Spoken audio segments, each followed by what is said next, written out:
meu nome é Ana Alemão, eu faço parte do Serviço Educativo aqui do Museu da Misericórdia do Porto e hoje incumbiram a mim de fazer a apresentação do livro e da Manuela. E antes de fazer a apresentação do livro propriamente dito, do Dom Pedro, o Rei Libertador, eu ainda tenho a primeira parte, a primeira versão, eu queria só contar-vos como é que eu e a Manuela nos conhecemos, porque a história também cruza as pessoas e acabou por nos cruzar a nós. Eu soube que a Manuela estava cá no museu e que era autora desta publicação e fui ter com a Manuela para falar precisamente sobre a publicação. E ela generosamente me ofereceu, eu li o livro e achei que faria todo o sentido convidá-la para fazer a apresentação do livro aqui no museu, porque enquanto colaboradora do Serviço Educativo eu trabalho o tema do liberalismo com as escolas, mas em termos pessoais, enquanto leitora, é um tema que a mim me apraz muito, sobretudo porque eu gosto do Dom Miguel e que a Manuela gosta do Dom Pedro, portanto criamos aqui uma disputa às duas, e portanto faria todo o sentido. A Manuela, um pouco da história dela, a Manuela brasileira, como já deram conta, e portanto, obviamente que seria apaixonada pelo Dom Pedro, não fosse ele o protagonista da libertação do Brasil, ou assim nos contam a história. E a Manuela desde muito cedo que teve contacto com a história do Dom Pedro, aliás trabalhou na Quinta da Boa Vista, onde o Dom Pedro e a família real viveram durante uns anos, creio eu. Trabalhou no arquivo também. E a título pessoal, a Manuela quis escrever este livro. A título pessoal porque, infelizmente, a Manuela ainda não conseguiu uma parceria aqui em Portugal de uma editora, mas vamos trabalhar para isso. E este livro é nada mais do que uma viagem em torno de Dom Pedro.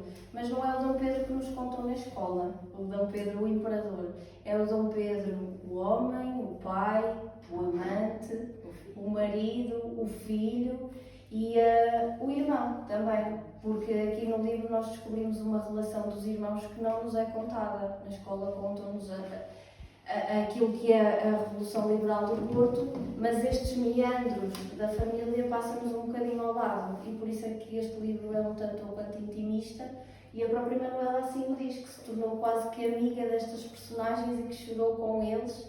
E eu acho que ao lerem este livro vão poder viajar por esses tempos em que não nos contam no nosso dia-a-dia, e nos museus e nas escolas, e portanto, sem mais demoras, eu acho que melhor do que ninguém a Manuela adorava falar do livro. Portanto, agradeço a vossa presença e agradeço sobretudo à Manuela, que veio propositadamente de Itália para estar aqui hoje e apresentar-nos o seu livro. Portanto, obrigada a todos. Eu que te agradeço. A palavra é tua. Bem-vindos. Muito obrigada pela presença de cada um de vocês. Para mim é uma honra poder estar aqui. Gostaria de agradecer mais uma vez a Ana pelo convite. Eu sou uma historiadora brasileira, nasci no Rio de Janeiro, mas sou também portuguesa, porque minha mãe é de Sardoura, perto de Castelo de Paiva.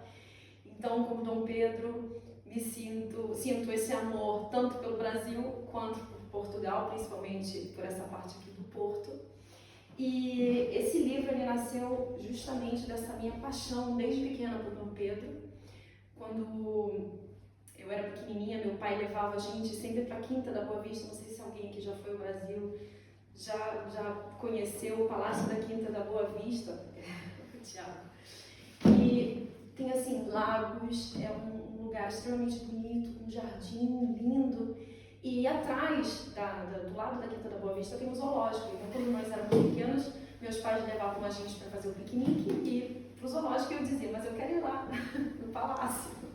E um dia eu consegui, depois, na época da faculdade, eu consegui trabalhar no arquivo, na seção de arquivo e memória do Palácio da Quinta da Boa Vista. Inclusive, no quarto dizem que tinha sido dos imperadores, que tinha sido também de Dom João, do lado do busto de Dom Pedro, que todo dia eu chegava bom dia. E essa minha paixão foi aumentando cada vez mais. Mas na época da faculdade, inclusive, eu fiz a minha monografia, que hoje em dia se chama TCC, sobre a Marquesa de Santos, que também é uma outra personagem que até hoje é muito criticada no Brasil, que não é entendida. Eu espero que nesse livro eu tenha conseguido também mostrar o outro lado dela, não só o diamante de Dom Pedro. E eu não me sentia preparada ainda para escrever um livro sobre Dom Pedro. Mas durante anos, todas as vezes que eu vinha para Portugal, todas as vezes que eu ia ao Brasil, eu comprava livros. Aliás, 90% da bibliografia está na minha casa. Todos esses livros estão na minha casa. Eu tenho uma bíblia, imensos livros, muita coisa sobre Dom Pedro. Porque durante esses anos, realmente, eu fui comprando, fui tentando entender esse outro lado da história, que é o lado da história de vocês. Porque, pra gente, a história de Dom Pedro termina quando ele abdica no Brasil em favor de Dom Pedro II. Então, eu sempre quis saber, mas, sim, morreu em Jesus, mas o que aconteceu? Como foi isso, né? E os nossos livros de história não contam, como não contam também a vinda, tudo o que acontece durante a volta de Dom João e a família real para Portugal, que influi diretamente depois para essa história de Dom Pedro, né, o Cerco do Porto. E eu fui tentar estudar, vim várias vezes aqui para o Porto, inclusive fui ajudada pela doutora, a historiadora do Museu Militar do Porto, a doutora Alexandra dos Anjos. Ela me ajudou muito. A Irmandade da Lapa também, fornecendo material, fornecendo documentos para que eu pudesse cada vez mais aprender sobre essa parte da história que a gente não aprende no Brasil. E foi por isso que eu resolvi escrever esse livro, anos depois. Foi após a Covid e durante o bicentenário da independência do Brasil. Eu falei assim, pronto, eu acho que chegou a hora de colocar no papel a história de Dom Pedro e tentar contar para os brasileiros essa outra parte que a gente não aprende, né? E uma coisa que eu nunca gostei, novelas, séries, filmes que fazem sobre Dom Pedro, porque é sempre a mesma história, mulherengo, fanfarrão, irresponsável, traidor do pai, traidor da pátria, e só fica nisso. E as pessoas não falam sobre o outro lado dele, né?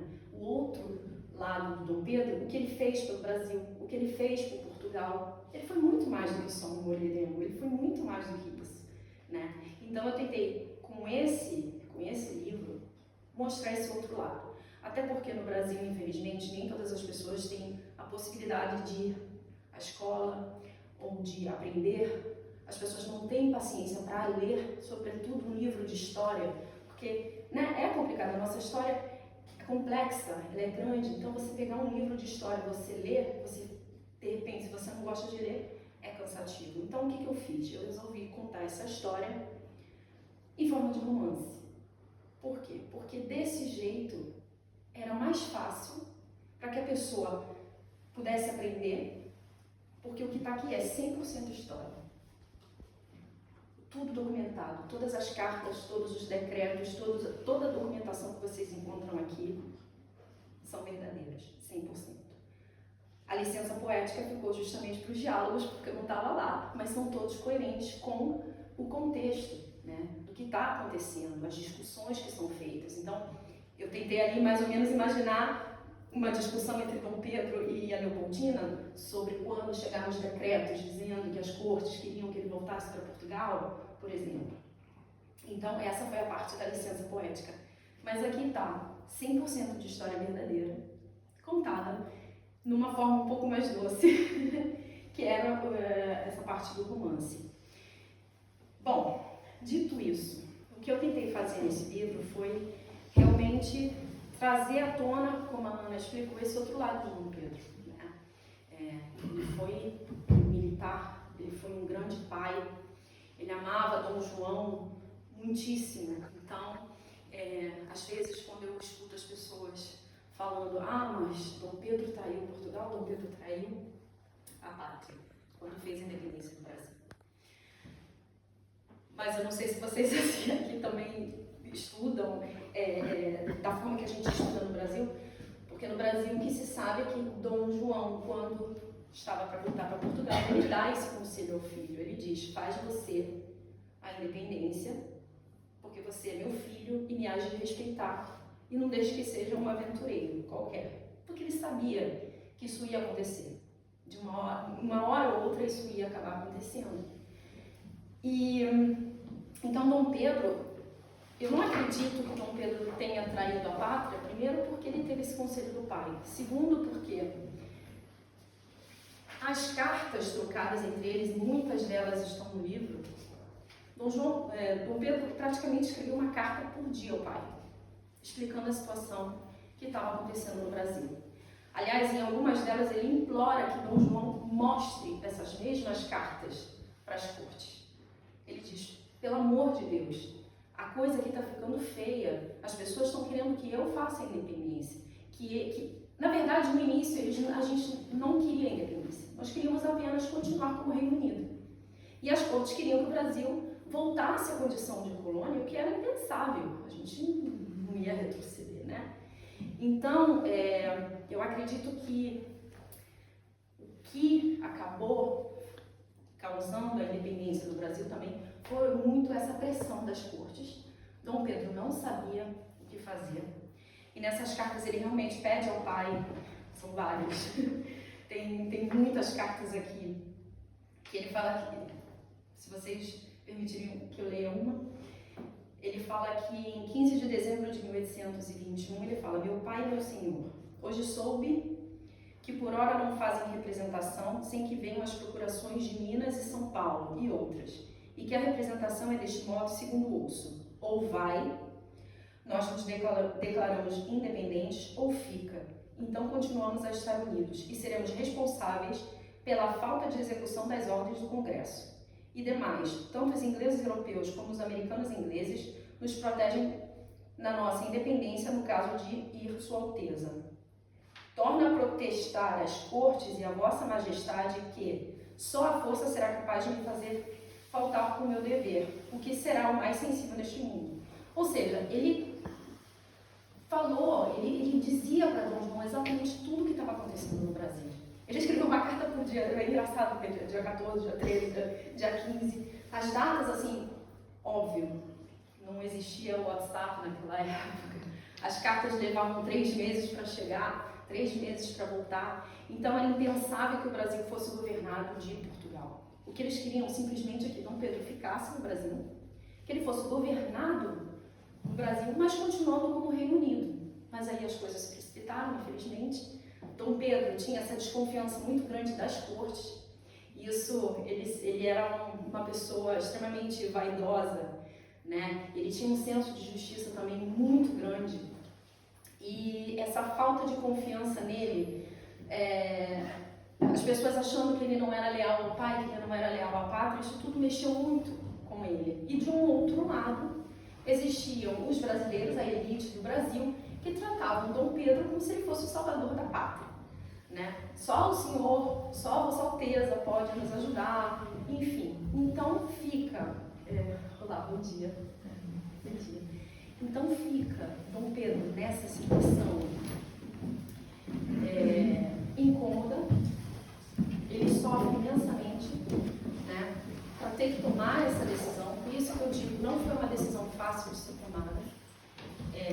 Ele realmente foi praticamente obrigado, porque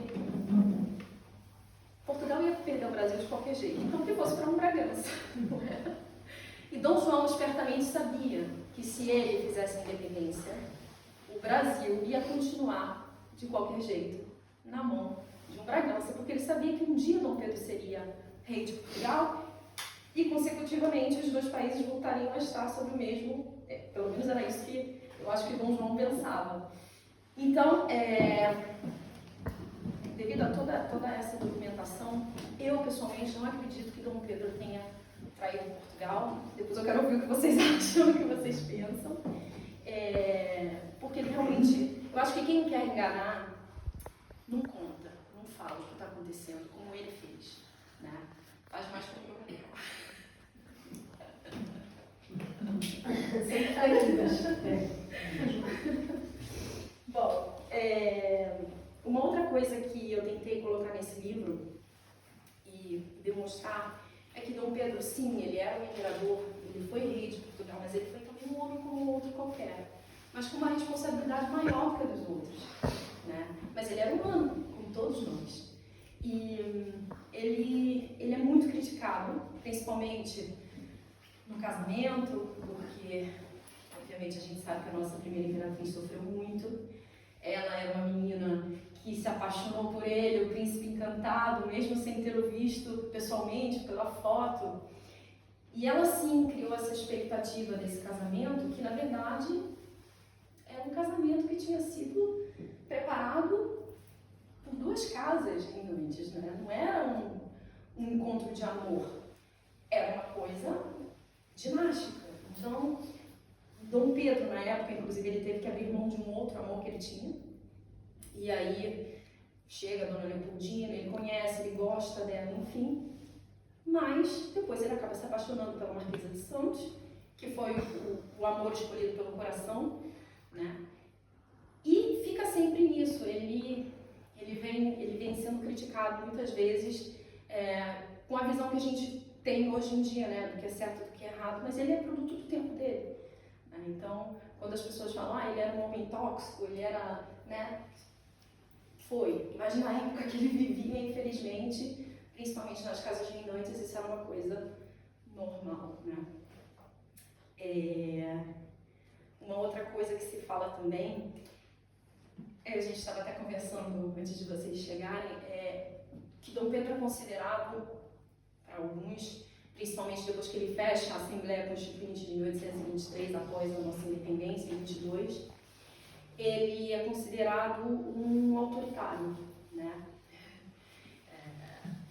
Mas, na verdade, isso é muito fruto da vaidade dele, do senso de justiça dele. Ele botou tudo a perder. Quando ele faz a independência do Brasil, ele arrisca tudo, né? Ele arrisca perder o trono em Portugal, ele arrisca ser visto, como por muitos anos ele foi visto, como traidor da pátria, como traidor do pai. Então, quando vai se fazer a primeira Constituição brasileira, a Constituição da Mandioca, e é apresentado um esboço, né, da nossa primeira Constituição, ele não aceita, porque tentam tirar dele todo o poder. Ele praticamente vira um fantoche. E ele diz, não arrisquei tudo para virar aqui, chegar aqui depois e virar um fantoche, e vocês fazerem o que vocês querem. E aí ele simplesmente fecha a Assembleia, manda prender os ministros, enfim.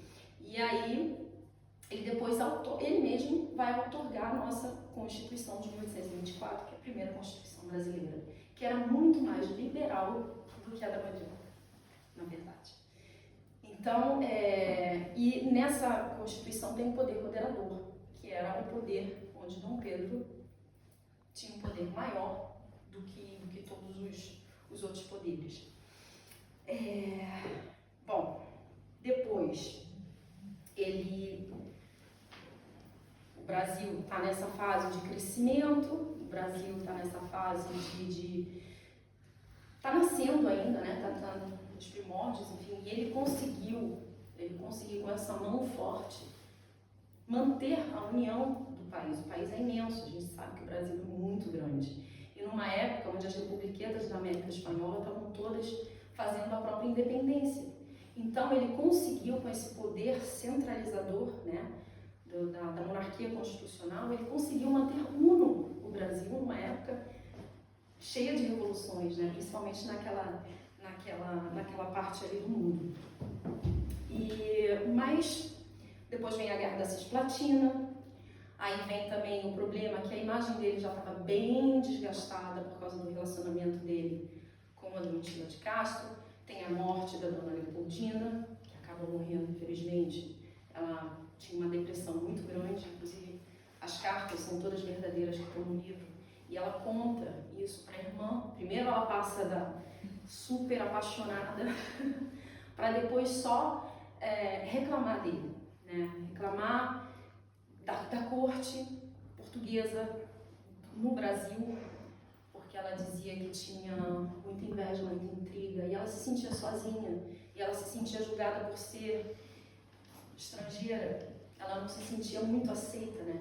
Então ela fala isso para a irmã, ela conta, eu me sinto à vontade aqui, porque tiraram todo mundo de perto dela, todas as amas, todas as pessoas que vieram com ela, foram com ela para o Brasil, da Áustria, foram tiradas de perto dela. Uma outra coisa que dizem muito, erradamente, que foi a dona Leopoldina que assinou a independência do Brasil. Isso não é verdade. O que ela fez foi assinar uma ata de reunião que acontece e onde fica decidido que ela e José Bonifácio vão enviar cartas para Dom Pedro, dizendo como está a situação e dizendo para que ele faça a independência. Até porque, quando ele vai para São Paulo, ele deixa um decreto dizendo que qualquer decisão que seja tomada por ela tem que ser ratificada por ele. Então, o que isso quer dizer? Mesmo que ela tivesse assinado um papel declarando o Brasil independente, de nada valeria se ele não ratificasse.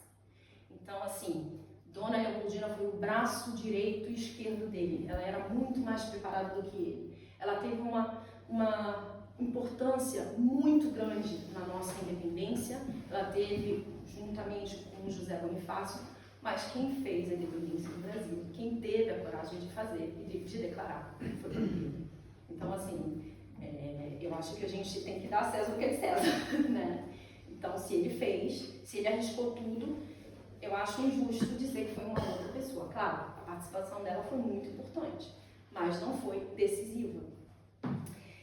Então, aí ele começa com essa sua imagem muito desgastada, né? Por causa da guerra da Cisplatina que a gente acaba perdendo. E o Brasil estava passando por uma crise financeira muito grande, uma inflação muito grande. Se cria no Rio de Janeiro uma corte paralela da Dona Maria II, porque Dom João morre, deixa em aberto, teoricamente, essa parte da sucessão, mas eu acredito que o herdeiro de direito ao trono português, eu acho que o herdeiro era Dom Pedro. Até porque quando vem assinado o Tratado do Rio de Janeiro em 1825, onde Dom João aceita a nossa independência, ele deixa bem claro que Dom Pedro é o herdeiro. Nessa carta patente, eu tenho aqui, ele deixa isso muito claro. Ele diz: Dom João, por graça de Deus, faço saber aos que a presente carta patente virem, a administração, tanto interna quanto externa do Império do Brasil, será distinta e separada da administração dos reinos de Portugal e Algarves, bem como as destes daqui. E por sucessão das duas coroas, imperial e real, diretamente pertencer a meu filho, sobre todos muito amado e prezado, Príncipe Dom Pedro, nele, por este mesmo ato e carta patente, cedo e transfiro já de minha livre vontade o pleno exercício da soberania do Império do Brasil e Príncipe Real de Portugal e Algarves, reservando para mim o título de Imperador do Brasil e de Rei de Portugal e Algarves, com plena soberania destes dois reinos e seus domínios. Ele deixou muito claro que o herdeiro dele era Dom Pedro. Então, a questão da sucessão se torna realmente um caso de ter sido usurpado o trono quando Dom Miguel acha, né, que ele é o que tem direito ao trono. E aí, vocês sabem melhor do que eu essa parte da história, o que acontece. E aí, todos esses liberais que fugiram depois, né, que Dom Miguel assume aqui em Portugal, eles fogem para o Brasil e se cria no Brasil essa corte paralela, né? Então fica portugueses contra brasileiros, se cria erroneamente esse medo de que Brasil e Portugal se uniriam novamente sob o mesmo rei, né, o imperador, enfim, e isso começa a causar brigas, intrigas, e Dom Pedro já não é mais bem visto, bem querido no Brasil. E aí, vendo que a situação já está fora de controle, o que ele faz? Ele abdica em nome de Dom Pedro II, que fica com um baita problema nas costas, porque é uma criança de 5 anos, né, com um país extremamente problemático, e tem o período da regência, e depois, enfim, tem a maioridade dele com 14 anos, isso é uma outra história. E Dom Pedro vem para a Europa para poder recuperar o trono da Dona Maria da Glória, que é a sua filha primogênita, e que ele tinha abdicado em favor dela. Porque quando surgiu, quando a mana Isabel, né, manda a deputação para o Brasil para dizer que o senhor agora é rei, enfim, ele tem uma discussão com os ministros dele e ele, obviamente, acaba abdicando em favor dela, porque ele teve que escolher, ele não poderia ser imperador e rei de Portugal ao mesmo tempo, porque ia causar todo esse problema que ele acabou sendo causado depois. Então ele faz a escolha dele, mas deixa a filha dele, e tentando, né, acalmar um pouco o irmão Miguel, ele quer que o irmão case, né, porque ela também era uma menina muito pequena, então ele queria que o irmão casasse com ela, que o irmão fosse regente, né, rei consorte, né, fosse regente.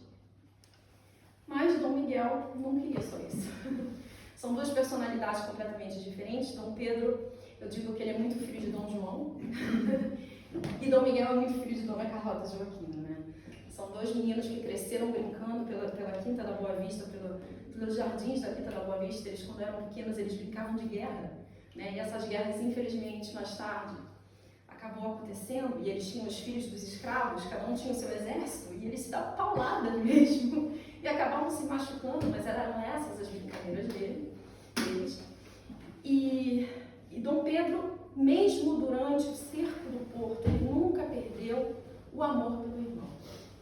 Tem até uma frase que foi, inclusive quem me falou foi a doutora Alexandra dos Anjos, da Rota Liberal do Porto, que teve uma vez que Dom Miguel estava em Vila Nova de Gaia e um soldado liberal, ele estava com ele na mira, e ele falou, posso atirar? E ele falou assim, se lá estiver o Dom Miguel, não. Ele não queria Dom Miguel morto. Ele não queria que ele fosse ele, mas ele não queria o irmão dele morto. Inclusive, essa clemência dele, né, esse sentimento de fraternal e de justiça que ele sempre teve, criou bastante problemas para ele, inclusive depois que a guerra acabou. O que fazer com um irmão traidor? Mata, prende. E ele simplesmente falou, não, vou exilá-lo. Ele vai ser exilado, mas os liberais mais radicais ficaram possessos por Pedro por causa disso. Então, ele foi clemente, ele sempre teve esse amor pela família, ele foi um excelente pai. Ele tinha todos os defeitos do mundo, mas ele foi um pai amoroso. Quando os filhos ficavam doentes, era ele que ia dar remédio, que ia cuidar. Ele cuidou e ele, até os filhos ilegítimos, ele, como ele dizia, eu amo todos, os legítimos e ilegítimos, sem fazer distinção. Dizem que ele teve mais de 23 filhos,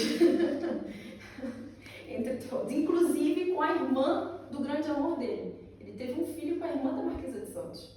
Ele era danado. Isso aí diz que eu acho que ele puxou a mãe. Há um historiador inglês que defende que ele teve mais de 100 filhos, Brasil e Europa. Não é? Até com uma freira, quando ele foi para os Açores. Mas essa história acho que é renovada. Ele teve uma filha com essa freira quando ele estava lá nos Açores. E assim, a personalidade de Dom Pedro, eu acho que ele é muito mais parecido. Porque esse livro, para eu poder escrever, o que eu fiz? Eu quis entrar na cabeça deles. Então, como você faz para entrar na cabeça de pessoas que viveram 200 anos atrás? Você lê as cartas, você tenta entender a rotina deles. Então, eu li todas as cartas da Dona Leopoldina, eu li todas as cartas de Dom Pedro para a Marquesa de Santos, é uma coisa enorme assim, as cartas trocadas entre ele e o pai. Então, desse jeito, eu fui conseguindo entender mais ou menos como eles pensavam e como eles eram.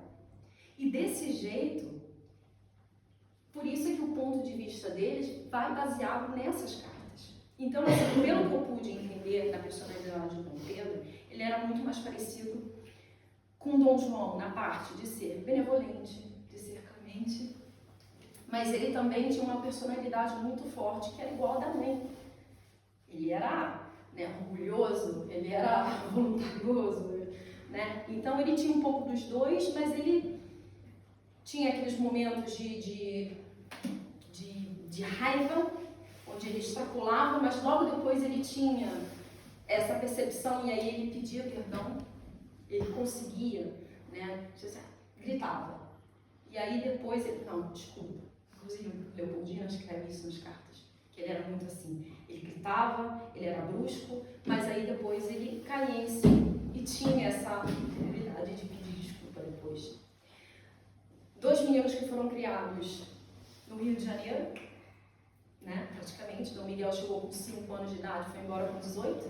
Dom Pedro chegou com 9 e voltou para Portugal. Em 31, ele já tinha 33 anos. 33 anos.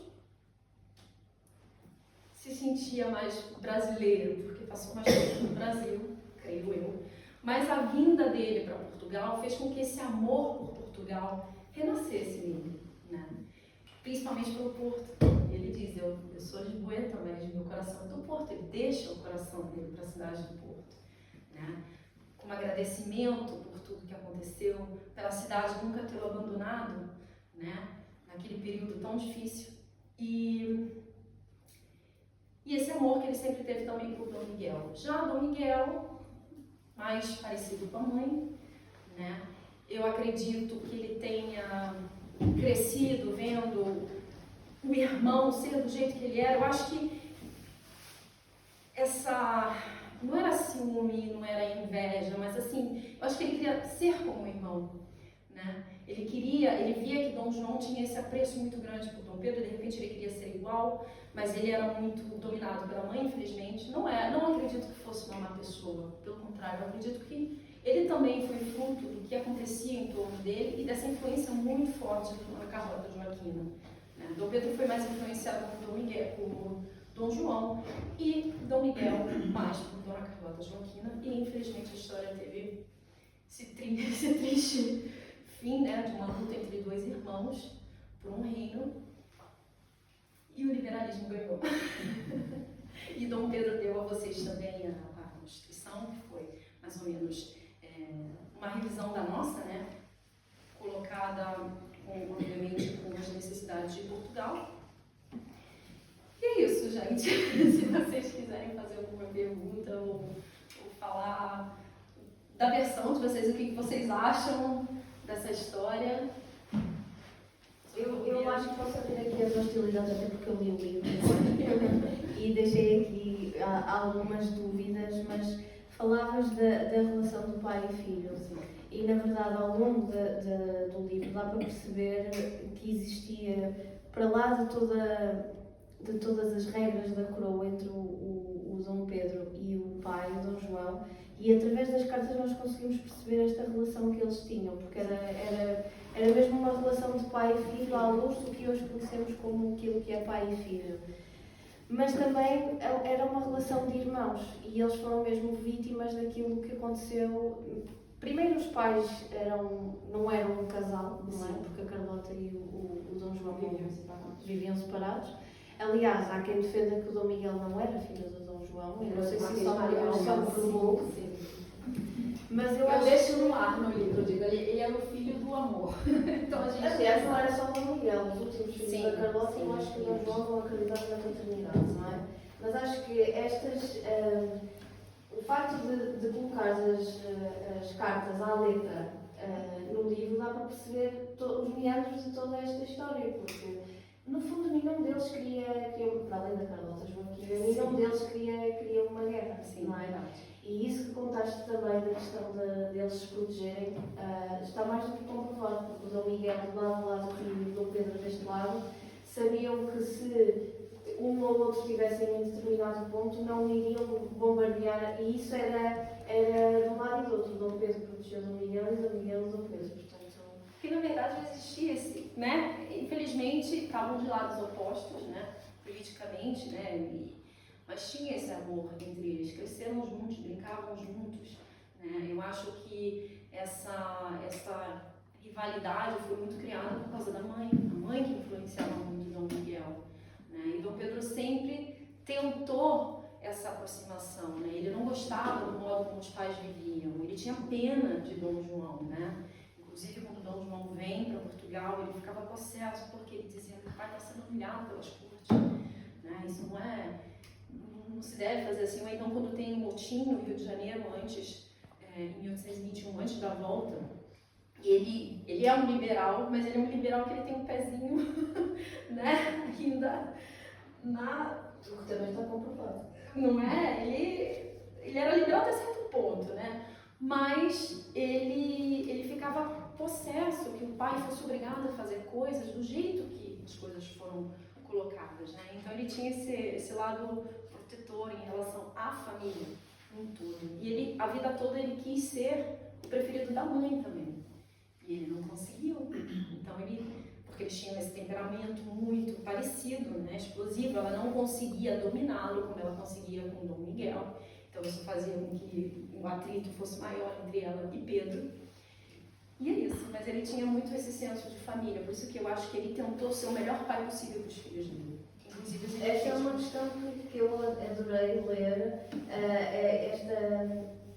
Mesmo o Dom Pedro, enquanto pai da filha da Domitila, não é? Que era uma amante, mas pagar-lhe os estudos e querer que ela fosse reconhecida até pelas mulheres oficiais, não é? Pela Leopoldina e pela Amélia, eu acho incrível, porque ele era.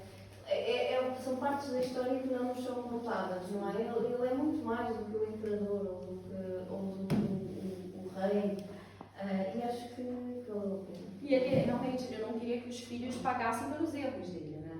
Se ele fez um filho fora do casamento, a criança não tem que pagar pelos erros que ele cometeu. Então ele sempre deixou isso muito claro. Então ele assumiu publicamente esses filhos. Coitada da dona Leopoldina, infelizmente tinha que conviver com amantes dentro do palácio. Isso foi uma coisa assim, que eu acho que foi um dos maiores erros de Dom Pedro, foi ele ter levado a Domitila para ser primeira dama da esposa, né? Ele já tinha dado uma casa para ela, ela já estava ali tão perto, né? Ele já passava mais tempo lá na casa da Marquesa do que no Palácio da Vila da Boa Vista. Não tinha necessidade de levar a outra para dentro de casa e forçar a esposa dele a conviver todos os dias vendo o fruto da traição. Porque, sim, era um casamento dinástico, mas ela era apaixonada por ele, né? E essa falta de respeito, infelizmente, isso não tem como a gente defender. Não sei se alguém quer. Muito obrigada, posso tratá-la por Manuela. Manuela, muito obrigada pela sua apresentação. Eu cheguei um bocadinho mais cedo e fui dando uma vista de olhos no livro e fiquei surpreendida por encontrar um romance. Eu pensei que tinha encontrar um livro sobre Dom Pedro. O próximo. Espero bem que sim. Eu não aprecio, sou professora de História, eu não aprecio muito a época do liberalismo. O que faz com que estude cada vez mais, e sempre que posso, a doutora Ana, aqui com o Museu da Misericórdia, manda-me sempre convite, eu venho, estamos cá 3 semanas, quase um mês, e aqui é aqui. Ainda para mais, a minha mãe chama-se Leopoldina e o meu irmão chama-se Pedro. Mesmo que eu não queira, eu tenho quase um imperativo familiar de estudar.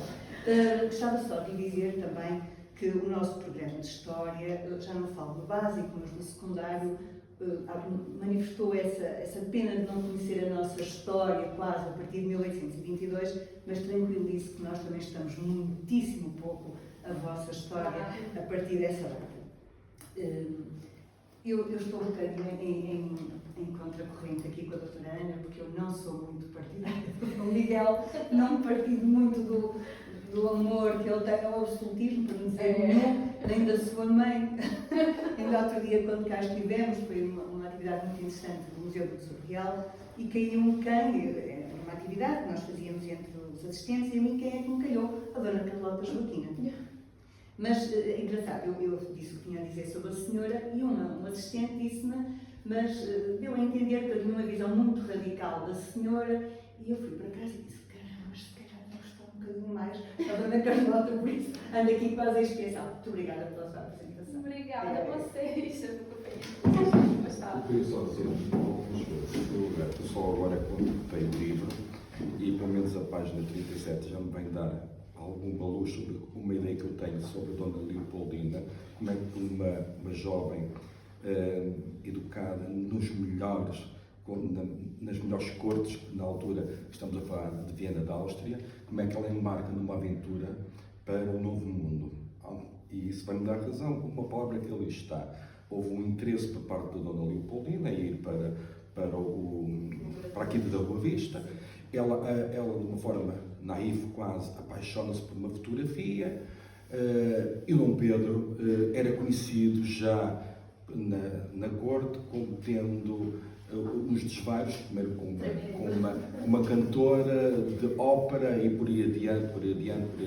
Olha bem. Ele casou escondido com essa bailarina francesa. Olha bem, o que é que acontece? Aqui nós estamos a falar uma história de mulheres que estão à volta da periferia de toda esta história de Dom Pedro.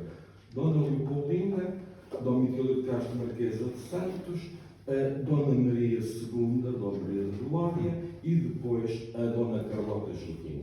A questão que eu gostava de ver esclarecida é porque é que, para mim, há razões que a razão conhece, porque é que a Dona Carlota Joaquim amava profundamente Dom Miguel e detestava profundamente Dom Pedro. Ela não tinha amor por aquele filho, aquele primeiro filho, ela amava profundamente Dom Miguel. Dom Miguel era o seu filho de coração.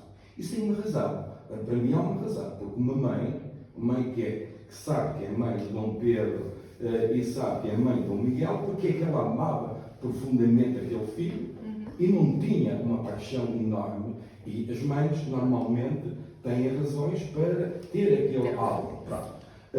Raul Brandão, se calhar, no seu livro aponta para algumas dessas respostas. Isso não é por acaso que aquilo que é dito por Raul Brandão, se calhar um bocadinho drástico demais também, mas pronto, Dona Carlota Joaquina é uma figura central. Agora, há uma coisa que também temos que dizer. Dom Pedro era, de facto, como disse, um grande amante da sua família. Ele tem essa enorme responsabilidade por aquilo que era a família, e ele, de facto, diz, ele nunca quis que o seu irmão Dom Pedro, que ele amava e que tinha esse gosto fraternal por Dom Miguel, que ele tivesse esse tipo de digamos, derrota, que ele tivesse algo que levasse a uma morte, ou fosse executado, etc. Ele sempre teve esse cuidado. Sempre teve esse cuidado. Ele, de facto, ele tinha o irmão Miguel, mesmo sabendo aquilo que lhe causou tanto. Agora, há uma coisa que ele nunca abdica, que é da família, por isso é que ele vem apressadamente, porque ele sabia que Dona Maria de Glória, que lá está a família, Dona Maria era a herdeira do trono. Portanto, ele não faz a viagem, ele não faz a viagem à toa, porque ele, de facto, amava o Brasil. Foi lá que ele viveu os grandes amores, tudo aquilo que é, e de facto, as cartas que ele tem. Os grandes momentos da vida dele são passados no Brasil. As cartas pela Dona Miquela de Castro são, de facto, de uma adolescência confrangedora, o demonão, a difilia, o fogo. Pronto. Ele era bem explícito. Exatamente. Ele, de facto, aquelas cartas são de uma. Não sei como é que ele diz. São quase pornográficas. Exatamente. Pronto. Aliás, o Dom João pedia para ter cuidado nas cartas, porque o Pedro esquece. E ele pedia que as queimasse, só que ela não as queimou. Ele queimava as cartas. Exatamente, ele queimava as dela para ele, mas ela não queimou as cartas. Ainda bem. E, de facto, o Dom Pedro, vou chamar Dom Pedro de Bragança, nos Estados Unidos, primeiro do Brasil e o quarto de Portugal, fez a humilhação suprema àquela mulher que vai para o Brasil. Para mim, porque ela é uma amante da natureza, ela vê que, de facto, ela seria uma... Ela era uma mulheróloga. Exatamente. Apaixonada pelo fato de poder ir para o Brasil num lugar exótico. Ora está, ela, além da botânica e da mineralogia, ela é uma apaixonada, porque ela aprendeu a apaixonar-se pela ciência, ela viu que seria a sua grande oportunidade de conhecer coisas novas. E ela teria ali a sua grande oportunidade. Ela só não achou que ia durar tanto. Exato. Acho que fosse 2 anos, assim, exato. E, portanto, depois ia voltar. o Dom Pedro, de facto, faz a humilhação suprema, quando traz para dentro do palácio da Quinta da Boa Vista a amante. E a torna como, digamos assim, como quase... Inclusive, durante o período da morte, né, quando ele vai para a Cisplatina e ele recebe a notícia de que a Dona Leopoldina tinha falecido, ele recebe ao mesmo tempo uma carta da Domitila, lamentando que não tinham deixado ela entrar no quarto da moribunda, né, Dona Leopoldina Mas- justamente estava morrendo, não queria vê-la, Exato. com toda razão, né? Mas há aqui Então uma- ela faz um escândalo, manda pra ele, olha, estão jogando pedra na minha casa, e ele fica nervoso também, porque, enfim, querem que ele pague pelos erros e acabam também, né, causando esse tipo de violência contra a mulher que ele amava, porque era aquilo que a gente estava falando. E mais Ele uma chegou vez- a amar Leopoldino. Só mais uma coisa, só para terminar, eu não quero voltar. Mais uma vez a família, mais uma vez uma quarta mulher vem, ou uma quinta mulher vem dar a volta a Dom Pedro, quando ele precisa casar novamente. E quando é feita a Dona Amélia, que de facto é feito o tratado de casamento, entre ficar com a amante ou ter que abdicar e afastá-la completamente, ele opta pelo casamento Sim. e pelo bem maior que é a Sim, família, exato. e nesse caso com a Dona Amélia. Exato. Porque, de facto, foi uma questão fundamental que Ele abre mão mais uma vez. Exatamente, e ele deixa um grande E ela esse grávida rancor, dele, ela exatamente, manda e ela ela com de grande volta para rancor, São Paulo, ela estava com esperando grande o filho, rancor, a Dona Domitila, a Marquesa de Santos, vê que, de facto, a linha para ela terminou. Acabou. A família continua. É Ok, verdade. desculpa. Não, eu adorei, muito obrigada. Eu vou ler com atenção. Está tudo escrito Eu vou aí. ler, vou ler. As cartas, as explicações da Leopoldina, Eu porque vou. ela mandava cartas também diariamente para a irmã, a Maria Luísa, né, Exato. que era a confidente dela. Mandava para o pai também. E, assim, Dom Pedro tem, como o senhor mesmo disse, ele sempre teve esse grande apreço pela família, né? Ele sempre tentou proteger os filhos da maior maneira possível que ele pudesse. Mas ele chegou a amar a Leopoldina. Quando ela chega, por quê? E isso está escrito no livro. Ele estava acostumado com mulheres simples, mulheres da vida, mulheres normais. Quando chega essa arquiduquesa austríaca, super preparada, muito mais preparada do que ele, né? Que era cunhada de Napoleão, que era o ídolo Exato. militar dele. Isso, de uma certa forma, cria uma sensação em Dom Pedro de inferioridade. Ele se sente inferior a ela. E o que faz ele se sentir superior novamente? Mulheres. Mulheres. Então, o que ele faz? Ele, não sou tão inteligente como ela, mas tem outra coisa que eu sei fazer melhor. Entendeu? E ele fazia isso quase como uma afirmação como homem para ele. Eu não estou defendendo. Mas ali Mas tinha é- muito respeito do sogro do Dom João. Muito. tratava Eu muito vi há dias, nós falamos disso no dia 23, que a dada altura a Leopoldina tinha muitas saudades do pai e o Dom João mandou fazer uma escultura com a imagem do pai para ela ter lá no quarto para, de certa Isso. forma, apaziguar a saudade. E é muito engraçado perceber que o sogro e a Nara tiveram uma relação muito. Criaram mesmo uma ligação quase de pai e filha, porque também passavam muitas horas, inclusive, a falar de botânica, porque ambos adoravam essa temática e, curiosamente, vêm falecer no mesmo ano, em E o 1826. Jardim Botânico no Rio de Janeiro foi fundado por Dom João, né? Então, realmente, eles tinham muitas Eu coisas. queria, por acaso, fazer uma questão. Como é que vocês, no Brasil, veem a posição da Domitila?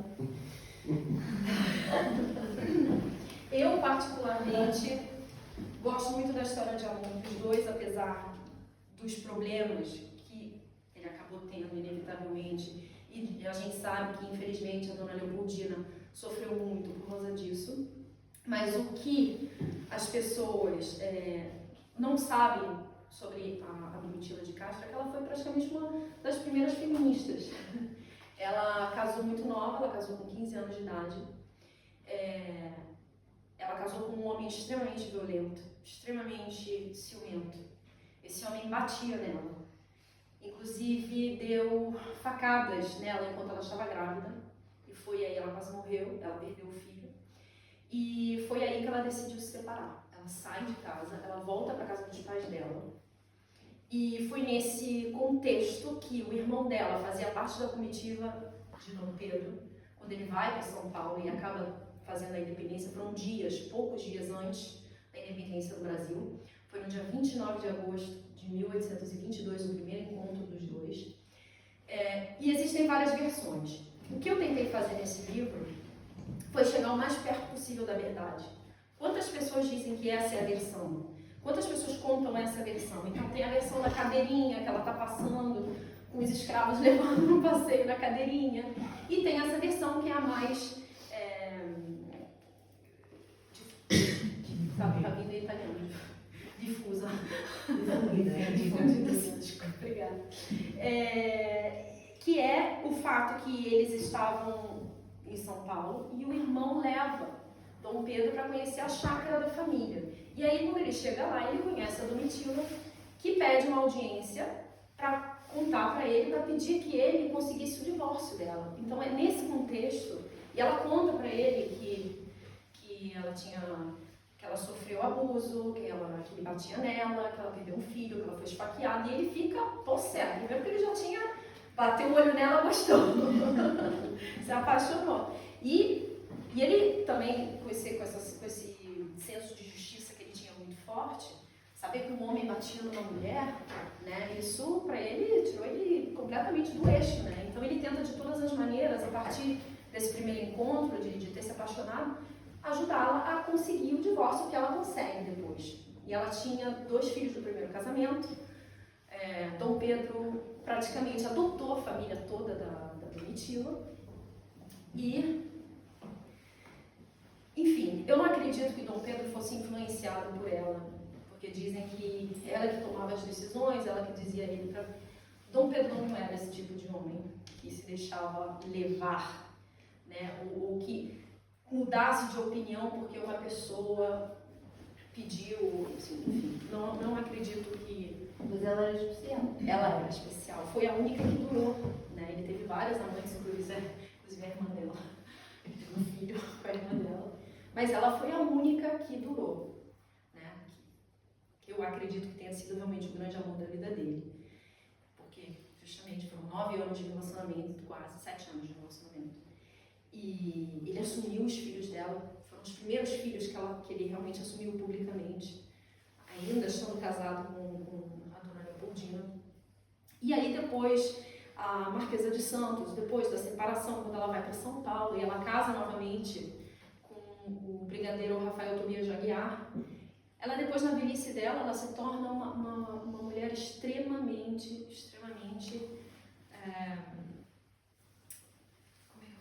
ela fazia muita beneficência. Exato. Ela fazia muita beneficência, ela recebia vários saraus na casa dela para jovens poetas, advogados. Álvares de Azevedo é um que frequentou muito o solar da Marquesa em São Paulo. Ela, inclusive, o marido dela foi um dos participantes da Revolução Liberal de São Paulo e ela ajudou muito nessa revolução também. Inclusive, o marido dela é preso. Tem essa história que ela é contada, que o marido dela, ele é preso, mas ele tinha problemas de saúde. Então ela escreve uma carta a Dom Pedro II, que já era imperador, e ela escreve uma carta para ele dizendo: eu não peço para que meu marido seja solto, mas eu peço para ser presa junto com ele, porque ele precisa de ajuda, ele precisa de cuidados. E aí ela tem a resposta de Dom Pedro II, que escreve para ela: agora eu entendo porque meu pai a amou tanto. Então, bom, ela também eu acho que é uma personagem que precisa ser valorizada mais. Ela não foi a única culpada nessa história toda, se é que existem culpados, né? Infelizmente, se apaixonaram no momento errado. Eu acho que, se me permite, só uma pequena parte, então, dá para ter Dom Pedro I que a sua esposa não conseguia, porque a sua educação, que já havia aqui umas palavras no livro, ela tinha muito pudor em falar certos assuntos íntimos, quer com a mãe, quer com outras pessoas próximas, e portanto, Dom Pedro, um homem fulguroso, o demonão, não é? Encontrou em Dona Leopoldo de Castro, Marquesa de Santos, de facto, o fogo, digamos, a água para acalmar o seu fogo. De facto, aqueles momentos que ele partilhava no leito com a Dona Miguel de Castro nunca seriam reproduzíveis. Nem com a Amélia, que era jovem. Exatamente. Que depois era uma menina linda, ele se apaixonou, lógico, né?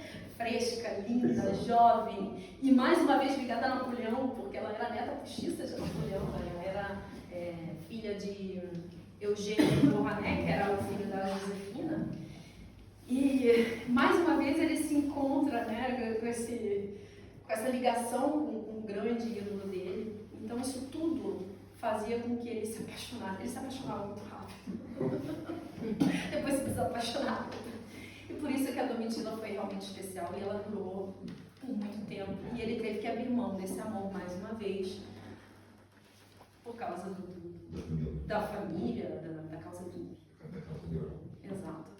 E hoje em dia a Quinta da Boa Vista é visitável, a gente fazia visitas guiadas, contava-se esta história. Olha, antigamente, quando eu trabalhava lá ainda, era um museu de ciências naturais, né?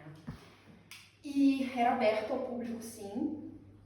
Já tinham vários problemas quando eu trabalhava lá, inclusive tem muitas fotos que eu tenho que você via fiação solta, e eu lembro que a reclamação era falta de verba para a renovação do palácio.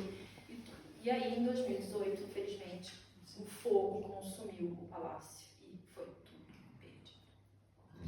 E era lá que estava o arquivo? A gente tem um arquivo nacional e a gente tinha esse arquivo, que era onde eu trabalhava, onde tinham todas essas documentações do século XIX, principalmente das pesquisas da dona Leopoldina, né? As folhas e tudo. E o meu trabalho era justamente pegar o português arcaico e passar, graças a Deus que a gente fazia esse trabalho, para passar tudo para o sistema Cian, no computador. Foi tudo digitalizado, graças a Deus, mas praticamente tudo foi perdido, consumido pelo fogo. Agora estão refazendo tudo, mas nunca mais vai ser mesmo. Isto é uma grande peça que nunca será, nunca o fogo iria destruir, que mantém-se nas fotografias, que é um enorme meteorito que lá está, um grande meteorito que está no palácio. O Boderó. Exatamente. Era bem levado. Exatamente. Esse nunca seria destruído por fogo e manteve-se direitinho. Sim, verdade. Mas se perderam as múmias, as múmias que eram de Dom Pedro I, Dom Pedro II. Nossa, ficou tudo pó, infelizmente. Eu chorei muito, uma tristeza muito grande. Mas infelizmente no Brasil a gente cultiva pouco a nossa história. É triste falar isso, mas a gente não dá muito valor à nossa história, infelizmente. E é por isso que eu fiz disso uma missão na minha vida, de tentar resgatar um pouquinho do que foi a nossa história, do que fomos, porque eu acho que até para que a gente possa viver bem hoje em dia, a gente precisa saber de onde a gente veio, quem somos, né? E é lógico que a República tentou de todas as formas diminuir, né, a importância que a monarquia teve no Brasil. Inclusive o segundo reinado de Dom Pedro II foi infinitamente melhor que o pai. Mas Dom Pedro I, não sei se vocês sabem, o dia do professor no Brasil, dia 15 de outubro, é graças a ele. Foi ele que implantou pela primeira vez que mulheres poderiam ser professoras e que teriam que ter o mesmo valor de salário que os homens, né? E que as escolas poderiam ser para meninas e para meninos. O Observatório Nacional do Rio de Janeiro também foi Dom Pedro que fez por decreto que se abrisse essa instituição científica. As duas faculdades, as primeiras duas faculdades que nós tivemos de advocacia, também graças a Dom Pedro, porque ele dizia, fizemos uma Constituição, temos leis, mas precisamos que alguém tome conta delas. Então, assim, ele fez muita coisa para o Brasil, ele fez muita coisa também para Portugal. E isso fica em segundo plano e se fala só de Domitila, de Leopoldina, de Amélia e dos supostos erros que ele cometeu, sem que se fale também das grandes coisas, né, que ele fez. Então, foi por isso que eu resolvi escrever esse livro, porque eu acredito que a gente precisa realmente exaltar. O segundo reinado foi o período de ouro do Brasil. O Pedro II era um homem inteligentíssimo. O Brasil estava vivendo, e infelizmente a gente tem a escravidão, né, que é uma parte da nossa história realmente vergonhosa, mas tanto ele quanto a princesa Isabel, eles estavam tentando acabar com a escravidão de uma forma gradual. Porque senão aconteceria o que aconteceu realmente. Esses escravos trabalharam a vida toda, ganharam a liberdade sim, mas foram embora com as mãos abanando. E não conseguiam emprego. Porque as mesmas pessoas que antes eram esses barões do café e eles trabalhavam de graça, não queriam pagar para que eles fizessem o mesmo trabalho que eles faziam. E nem eles queriam ficar mais nas fazendas onde eles sofriam castigos e coisas que a gente não pode nem imaginar, né? Então, assim, eles foram tentando fazer cada vez, gradualmente, a lei dos sexagenários, a lei do ventre livre, porque eles queriam que fosse gradual e que o governo tivesse a condição de dar uma indenização tanto para os barões do café, porque a economia do Brasil ela era, né, toda a base do nosso café, né, aquilo que sustentava a nossa economia. Então ele queria que fosse feita gradualmente para que esses escravos também pudessem ter uma indenização para que eles pudessem começar a vida. Mas essa também é uma questão muito interessante, a questão da escravatura no Brasil, porque aqui nós falamos quase que numa posição de poder, não é? Começou connosco.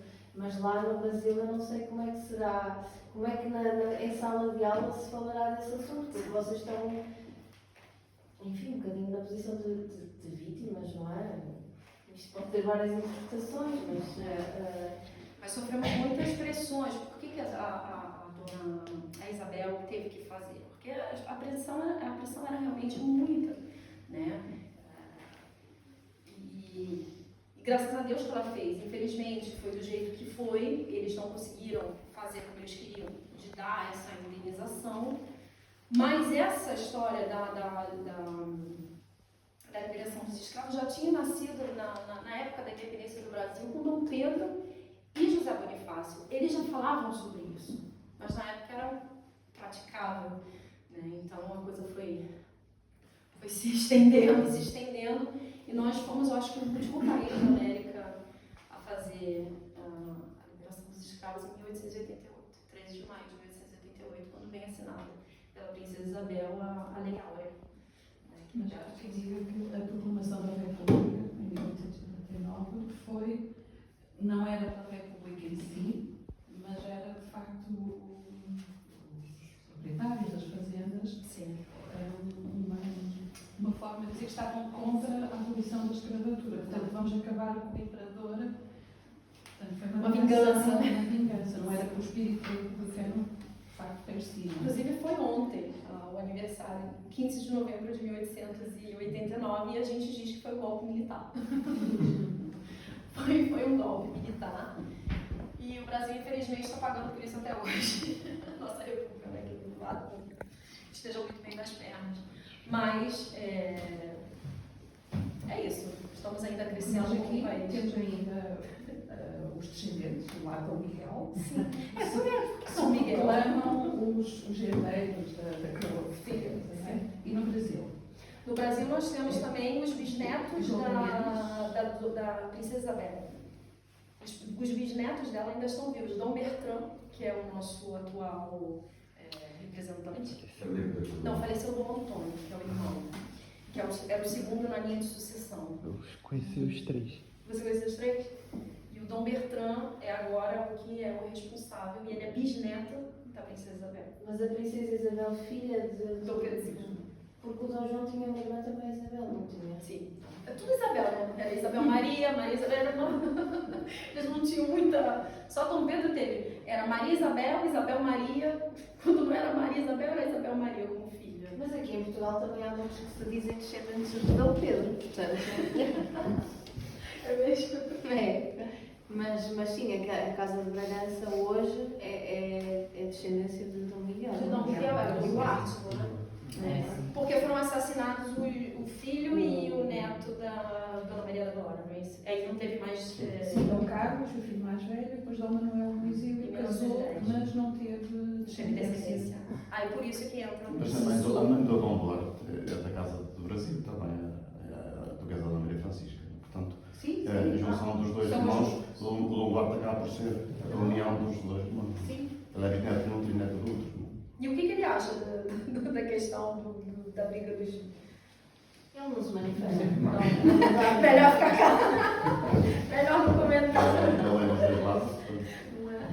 Aliás, atual, eu vou pôr muitas aspas, herdeiro de uma possível coroa portuguesa, isso daria pano para mangas, porque a coisa não é bem assim, porque ele só se torna, digamos assim, valida-se o pai do atual herdeiro da coroa, porque de facto, há umas décadas atrás, houve, digamos assim, alguma complacência e permitiu-se que se fosse repescar esse lado da família.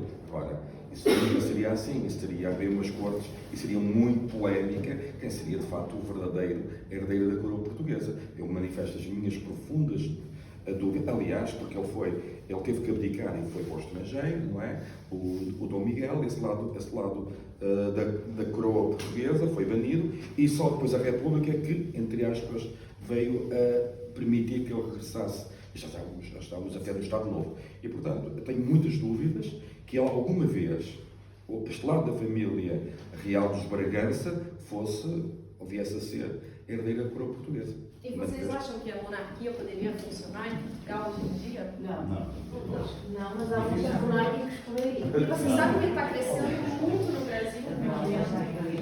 Mas também não chega lá, pois não. Eu queria muito que voltasse. Mas a nossa República também não está muito bem vista. Começa a não estar. Eu acho que há muitos saudosistas, não é? Eu gostaria muito porque, assim, a diferença, eu acho, entre políticos e os monarcas, eu acho, assim, que eles têm um amor verdadeiro pelo país. Porque foram eles que criaram.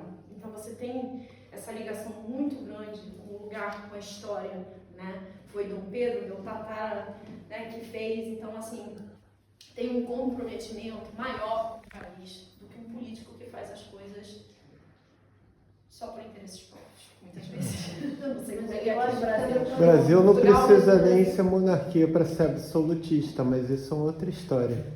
Vou deixar o Márcio quieto. Eu acho que há cada coisa no seu tempo. A questão da monarquia, por exemplo, quando casou agora a Maria Francisca, a filha do Dom Duarte, foi todo um acontecimento. Portugal foi os canais portugueses falaram disso.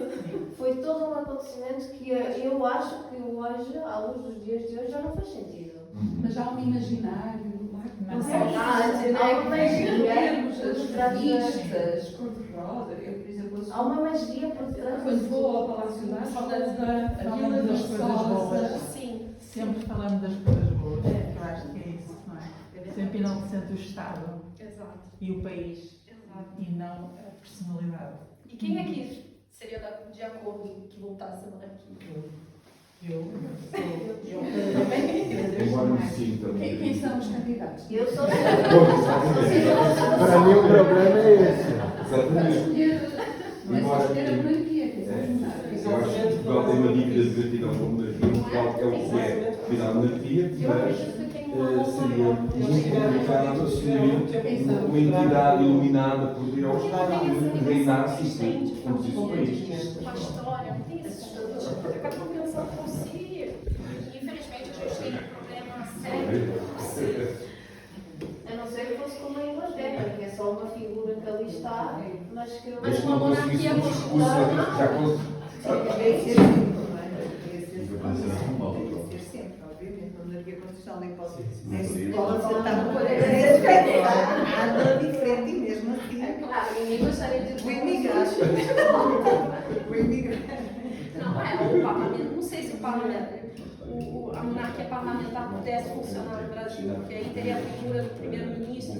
Eu acho que realmente a gente precisaria. Já deu muito errado. Onde o imperador fizesse essa parte, né? Com o poder moderador. Com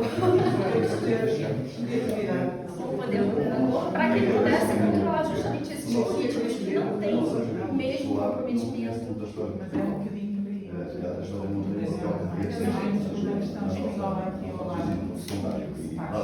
Que é muito ligado com a história de vocês. Não A conhecia questão é que a economia Sabe, eu tenho uma frase dos meus alunos que eu acho que tem sempre por trás, sejam reis ou outros interesses que foram os senhores do café. Cada um pensa assim.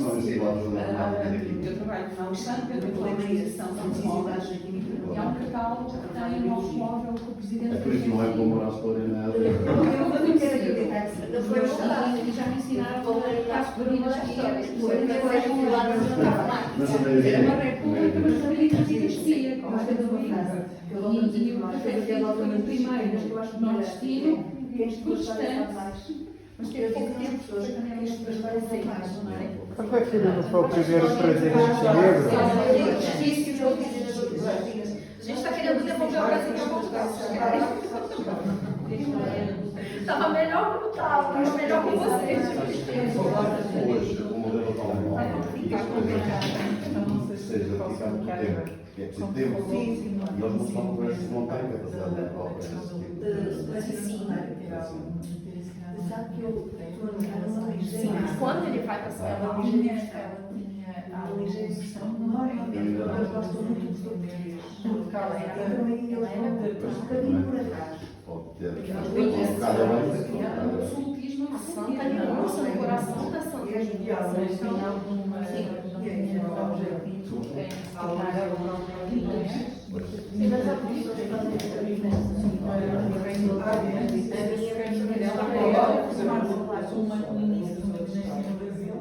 Uma casa nova, independente de Portugal e da Europa, ou não é considerado? Eles tentaram até.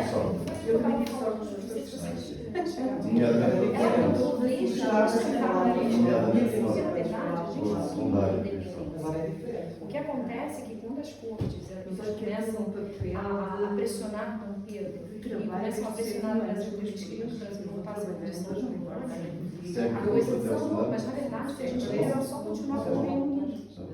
Né? Tem até uma parte, a carta porque o que aconteceu? Minas Gerais, São Paulo e Rio de Janeiro se juntaram, fizeram abaixo do assinado para que Dom Pedro não voltasse. Quando chegam esses decretos, 124 e 125, 120 e 124, tira todo e qualquer poder de Dom Pedro. E o 125 queria que ele voltasse para a Europa, para que ele viajasse, para se formar para ser um dia português. E aí, eles mandam essa carta, principalmente a carta do José Bonifácio, onde ele diz assim, isso aqui fica muito claro, que ele diz que eles não queriam a separação. Ele bota assim, esses mesmos requerem imperiosamente que Vossa Alteza Real conserve para a sereníssima Casa de Bragança o vasto, fértil, grandioso reino do Brasil. Eis o que lhe aconselha a razão, o dever e a política. Se, porém, Vossa Alteza Real, apesar de tudo, estivesse, como já não cremos, pelos deslumbrados e anticonstitucionais decretos de 29 de setembro, além de perder para o mundo, o que não era possível, a dignidade de um homem livre de príncipe, teria também de responder perante o tribunal da divindade pelos rios de sangue que iriam ensopar pela sua ausência nossos campos e montanhas. Porque quebrados de uma vez os prestígios da ignorância e da escravidão antiga, os honrados portugueses do Brasil, e mormente os paulistas e todos os seus filhos e netos, que habitam a populosa e rica província de Minas Gerais, o Rio Grande do Sul, Goiás e Mato Grosso, escudados na sua justiça de causa e seguros na sua união, força e riqueza. E aí é uma carta imensa, onde tem, agora eu não vou achar, mas ele fala justamente que eles não querem a separação de Portugal, eles querem simplesmente continuar parte irmã no Reino Unido. Então, foi, como eu disse, o pontapé inicial, acredito, da nossa independência foi quando Dom João abriu os portos às nações amigas e quando ele declara o Brasil em 1815, Reino Unido de Portugal e Algarves. Ali já foi, né? Não tinha como voltar atrás. Lógico que foi uma decisão que teve que acontecer por causa não podia continuar sendo colônia, já que a família real estava toda lá. Então, isso foi uma necessidade, quem sabe. Mas foi uma decisão tomada que acabou por ter grande repercussão e importância mais à frente. Se o Reino Unido tivesse acontecido, se calhar ainda hoje teríamos a monarquia. É verdade. Estaremos melhor. Estaremos melhor. Seríamos todos ricos, felizes. Desde que Dom Pedro acabou, o Brasil ficou sentido porque ele volta para Portugal, Portugal ficou sentido porque ele deu a independência. Sim. E agora uma questão delicada. O que a Manuela acha destes movimentos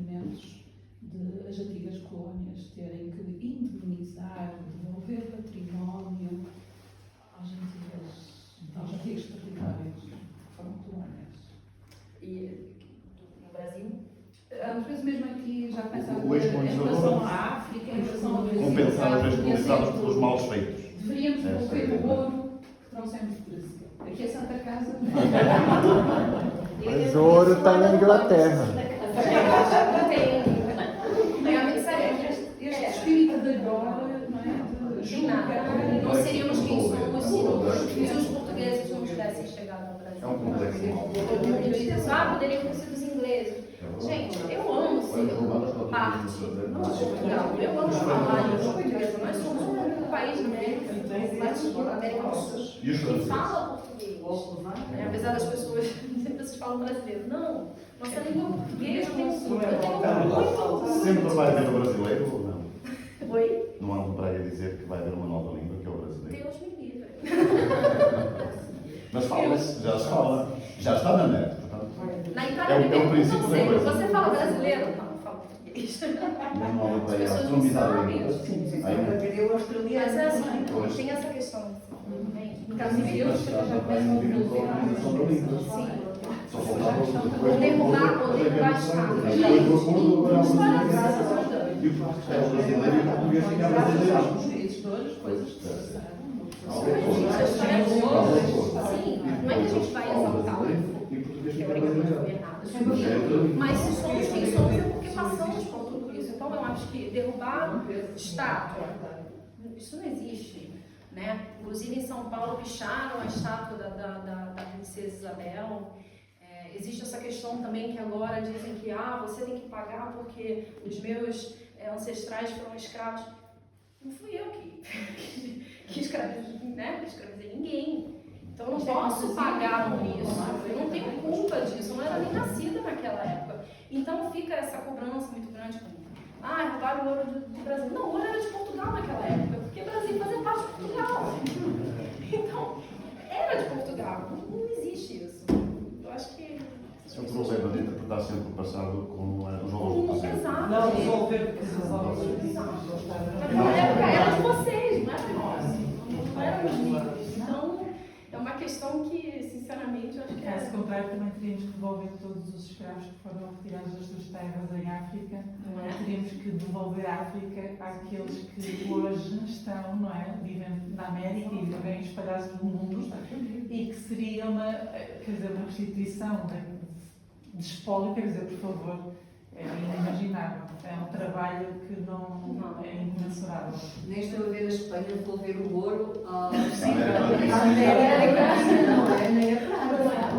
Mas esse movimento dos escravos, que eu lembro-me já há muitos anos, não sei se é dos anos 90, de uns advogados da América, nos Estados Unidos da América, que defendiam que deveriam ser dadas ou imunizadas famílias americanas, que viviam agora na América, não é? Mas que tinham sido retiradas, eram escravos, que tinham ido de África, não é? Nos navios negreiros, e nós sabemos que o tráfico era imenso, e que deveriam ser todos imunizados.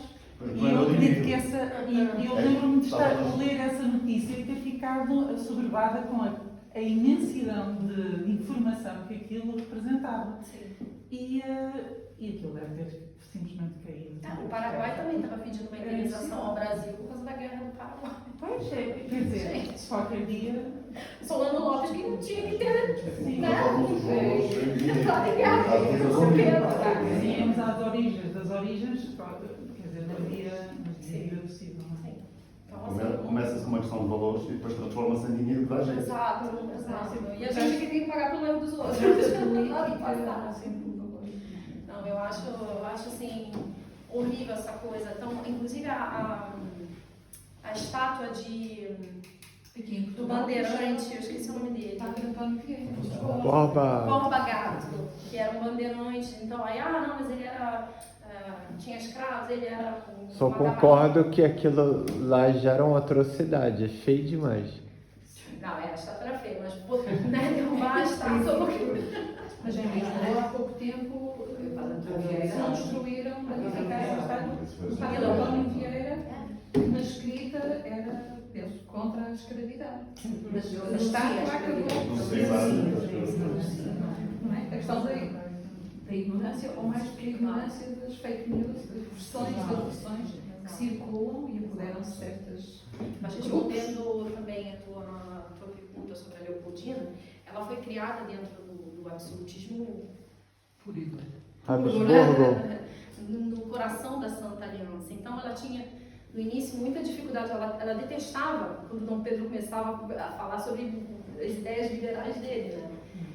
Então, mas a diferença da Leopoldina, né, para as outras pessoas, ela escutava Dom Pedro. E ela sabia que tinha chegado um momento em que eles não podiam mais voltar atrás. Ela entendia a situação no Brasil também.